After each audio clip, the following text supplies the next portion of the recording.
All right, friends, today we're going to be inspired by Van Gogh's Starry Night, and we're going to start by making a starry night sky. We're going to use white pastel. Now, this is a little tricky to show you because when you draw with the white, you can't really see it. But I'm pressing hard, and I'm making a moon, and I'm going to color it in. I'm going to switch over to yellow just so you can see it. You're going to be working in white. Then I'm going to make different stars. So here's a star. I'm just making an X with 2 extra lines. I'm going to use a variety of different types of stars. So maybe I'll do some dots for stars. And if I know how to make a star where I do, upside down V, diagonal, diagonal, connect, I can do that. I just want to make sure I color it in. We're going to be doing what's called a watercolor resist, meaning you're going to use watercolor paint on top of what you're doing right now. And since this is an oil pastel, the watercolor will resist it. Oil and water don't like each other, they're not friends, and when they get near each other, they try to move away from each other. All right, maybe another couple stars. Now what I'm going to do is I'm going to drive my pastel around my paper in a swirling motion.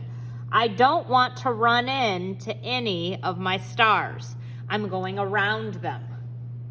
I'm going to go around this star, maybe in between these two, around this one. And it's like I'm driving a car that's really, really swirling around. And I don't want to touch any of my stars. I want to go around them. You can add some extra swirling lines just to make your paper more interesting. I'm creating movement when I do this. The viewer's eye is going to move around my paper as they look at it. Now I'm ready for painting. I'm going to be using liquid watercolor paints in nighttime colors like blue and purple. So what I'm going to do to start is just dip my my paintbrush into the paint and paint it directly onto my paper. I can go right over top of what I did because the oil and the water don't like one another. So the watercolor paint will resist the oil. And when it dries, it kind of just comes off. If yours is going on and not coming off, it's probably because you didn't color dark enough with your pastel. And don't worry, when it's dry, you can go back over it and darken your lines. Now, as I'm painting this, I'm thinking about my paintbrush as a ballerina. Ballerinas always dance on their tiptoes. They never, ever scoot around on their bottoms, because nobody wants to go to the booty scooting ballet. So I'm only painting an area one time.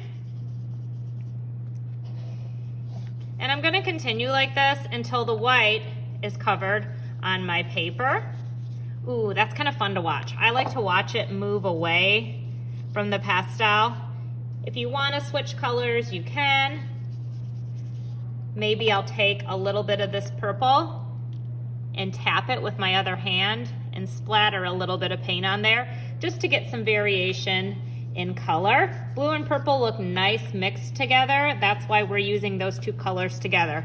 They kind of make an indigo, which is a really pretty color. Almost done here. If I have any puddles of liquid, I can kind of go to that and use it to spread around my paper. And I think I'm going to do one more little bit of this. All right. Now my painting's ready to dry. The next step is going to be to design a city. Friends, now I'm ready to design my city. You have a worksheet that has a lot of different examples of what buildings might look like in your city. Are these the only type of buildings you can do? No, you can make up your own buildings if you like, but what you need to do is make your buildings touch one another. They need to be right next to one another, so when we cut them out, it'll cut out as one piece of paper. Now I'm going to use this white pastel to make some windows. This is supposed to be a city at night, just like Van Gogh's nighttime pictures. So that white is the light that's coming out of the windows at nighttime. It'll really look cool when we put this next to your nighttime sky and we see all the beautiful white popping up in that picture.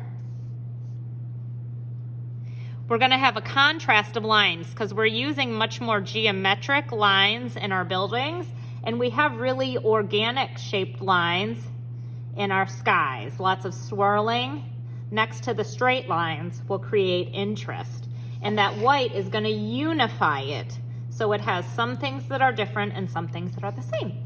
Now I'm going to cut out my city line. So what I'm going to do is just cut along the roofs of my building. So I'm cutting that roof, this one. Now it's going to get a little tricky with this building.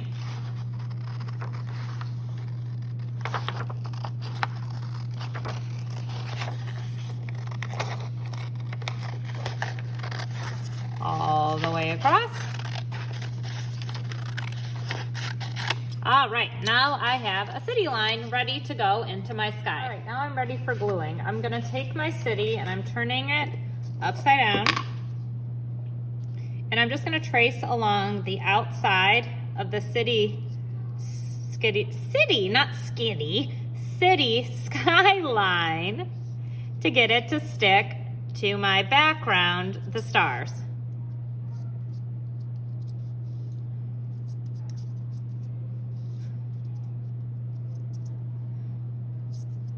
All right, so you can see that I don't really have any globs anywhere. I just have a line around the outside. And that's the best way to get something to stick. Now I'm going to line up the bottom of my city to the bottom of my paper. They should be about the same size. I like to do like this before I rub my paper because sometimes when I get glue on my fingers, I'll get it on the front of my art project. And I don't want that. And I'm just going to apply pressure to make sure it sticks. Sometimes I like to flip my paper over and give it a back rub just to be doubly sure that everything is stuck down really, really well. Now I have a super cool city inspired by Vincent van Gogh's Starry Night. Good job.